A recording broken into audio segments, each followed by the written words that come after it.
तो thank you so much Sulafe. अभी आगे बढ़ते हैं अपने सेगमेंट की तरफ। और कुछ आजकल आपको पता है कि इन्फेक्शंस बहुत ज़्यादा मुख्तलिफ़ किस्म के इन्फेक्शंस हो जाते हैं। तो आजकल पेशाब की नाली का इन्फेक्शन भी बहुत ज़्यादा आम होता जा रहा है। अब ये इन्फेक्शन क्या है, क्योंकि मुख्तलिफ़ इन्फेक्शन जो है ना वो पेशाब की नाली के कई हिस्सों को मुतासर कर सकते हैं, लेकिन सबसे आम किस्म मसाने का इन्फेक्शन है जिसको सिस्टाइटिस भी कहा जाता है।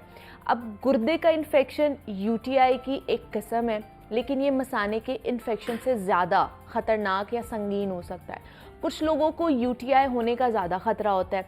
यूटीआईज़ ख़वातीन में ज़्यादा आम ये इन्फेक्शन पाया जाता है। इसकी वजूहात क्या है, इस पर बात करेंगे। इसका इलाज क्या है, और क्या बार बार यूरिन का आना किसी परेशानी का बायस है या फिर ये किसी संगीन बीमारी की अलामत भी हो सकता है।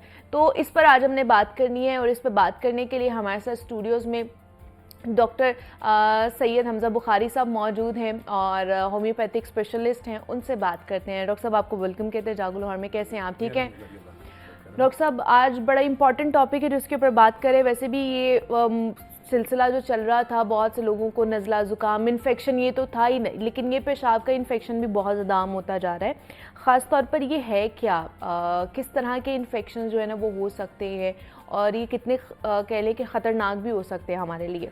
बिस्मिल्लाहिर्रहमानिर्रहीम जी। इसमें जो यूटीआई की जिसको हमें एक कॉमन नाम दिया जाता है, इसमें सबसे पहले जो मेन चीज़ इसमें आती है वो ये है कि यूटीआई जो है ये कुछ बैक्टीरियाज़ की किस्म है जो कि पेशाब का इन्फेक्शन जो है उसको ये इसमें डेवलप होता है, जिसमें मुख्तलिफ तौर पर आम तौर पर जो अगर हम देखा जाए तो पेशेंट को सबसे पहला जो सिम्टम्स आता है उसमें वो सिम्टम उसमें है कि आपको जो पेशाब में जलन है और या पेशाब में चुभन है या पेशाब लग के आ रहा है, जिसको हम आम ज़ुबान में बोलते हैं, और इसमें पेशाब करने में दिक्कत होती है। बेसिकली इसको जब ये सिम्टम्स आते हैं और जब ये अलामतें आती हैं तो मोस्टली पेशेंट को बुखार या मतली की शिकायत जो है ये आना शुरू हो जाती है। अच्छा, अब इसमें बहुत सारी ऐसी इसकी वजूहात भी हैं, ऐसी रीज़न भी हैं जिसको हम देखा भी जा सकता है कि इसकी कॉज क्या बनती है या इसमें चीज़ें क्या आ जाती हैं। अब जो लोग पानी कम ज़्यादा पीते हैं उनको ये चीज़ आ जाती है, या लोग बहुत ज़्यादा जो नमक का इस्तेमाल करते हैं, या लोग बहुत ज़्यादा जो दूसरी चीज़ें खाते हैं, चीनी ज़्यादा खा रहे हैं या मुर्गन गज़ाएँ खा रहे हैं और अपनी सेहत का ख्याल नहीं रख रहे, तो डेफिनेटली उन लोगों को में ये चीज़ ज़्यादा पाई जाती है। और जब पाई जाएगी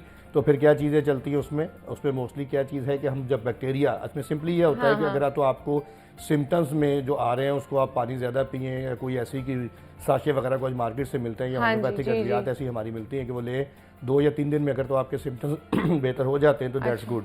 अदरवाइज आपको यूरिन के लिए एक टेस्ट करवाना सिंपल पड़ता है, उसमें आपको पता चल जाता है कि इसमें कोई बैक्टीरिया आ रहे हैं, इसमें पस सेल ज़्यादा है, या इसमें होम्योग्लोबिन आ रहा है या WBC आ रहा है, क्या चीज़ें ऐसी आ रही हैं। तो उन चीज़ों को देखते हुए फिर मद्देनजर रखते हुए हम जो है ये टेस्ट करवा के फिर फर्दर जो है मुख्तलिफ। लेकिन मुझे बताएं, कुछ लोगों को यूरिन कुछ लोगों को बहुत ज़्यादा आता है, बार बार भी आता है, कुछ लोगों को ज़्यादा नहीं भी आता है।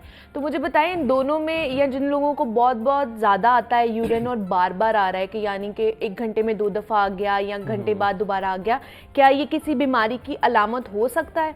जी, बेसिकली देखेंगे आपकी बॉडी के अंदर कोई भी ऑर्गन या किसी भी किस्म की जो चेंजिंग्स अगर कोई आती हैं तो उसमें सबसे पहले ये चीज़ हम देखी जाती है कि क्या चीज़ इसमें अमल आ रहा है। जैसे एक पेशेंट है अभी, अब गुर्दों पाकिस्तान इस टाइम एक डेंजरस स्टेज के ऊपर है, जिसमें किडनी के हवाले से, किडनीज पेशेंट्स के हवाले से सबसे ज़्यादा क्या चीज़ आ रही है कि पेशेंट्स को जो है वो बहुत ज़्यादा किडनी स्टोन्स जो हैं वो बन रहे हैं। उसके बाद क्या है, हाइपरटेंशन है, ब्लड शुगर है, ये चीज़ें जब ज़्यादा आ रही होंगी तो फिर किडनी, सबसे पहले किडनी डैमेज होते हैं। किडनी जब डैमेज होते हैं तो डेफिनेटली फिर आगे पेशाब का आपका आता है, क्योंकि किडनीज का काम जो है वो ये है यूरिन को आपके बाहर निकालना, जो ब्लड के अंदर टॉक्सिन्स हैं उसको यूरिन के थ्रू इसने पास आउट करना है। अच्छा, अब इसमें क्या चीज़ चली जा रही है कि हम जब ये देखते हैं कि ये चीज़ें क्या चीज़ चल रही हैं तो उसके मुताबिक दवाई दी जाती है। अब आपने बार बार आना, अच्छा बार बार आना या बहुत ज़्यादा आना, ये एक तो सबसे पहले तो ये होता है कि जो पेशेंट होता है वो खुद क्लैरिफाई करता है जी कि मैं खुद डॉक्टर बन जाता है, नहीं जी ये ऐसे नहीं, ऐसे हो सकता है। वो ये या तो ये कहा जाता है कि जी हम पानी ज्यादा पीते हैं इसलिए बार बार आ रहा है। बिल्कुल। अच्छा, अपनी पानी पीने से भी बार बार उसमें उतना कंसर्न नहीं होता, उसमें पता चल जाता है ये पानी पीने से आ रहा है। अब जैसे एक हार्ट पेशेंट है, अब हार्ट पेशेंट को आप जब उसके अपने दिल की अद्वियात खा रहा है या हाइपरटेंशन की अद्वियात खा रहा है तो डेफिनेटली उसको पेशाब ज्यादा आएगा तो उसका ब्लड प्रेशर नॉर्मल रहेगा। इसी तरह से फिर जो किडनीज के पेशेंट है या किडनी स्टोन है, फिर प्रोस्टेट ग्लैंड्स आ जाते हैं, जिन मर्द हजरात में प्रोस्टेट ग्लैंड्स बड़े हुए होते हैं उनका जो उनका यूरिन भी है ये वो पास आउट नहीं प्रॉब्लम, होता, हाँ। तो उनके लिए अलग किस्म आ जाती है। तो चले। इसमें ये जितनी भी चीज़ें होती हैं, इसमें सबसे पहली जो चीज़ होती है वो डायग्नोज कि करना बड़ा ज़रूरी असेसमेंट होता है। आप करा लें पहले, Assessment टेस्ट ज़रूरी करा होती के, है वो इसमें ज़्यादा चीज़ होती है। ज़रूरी है।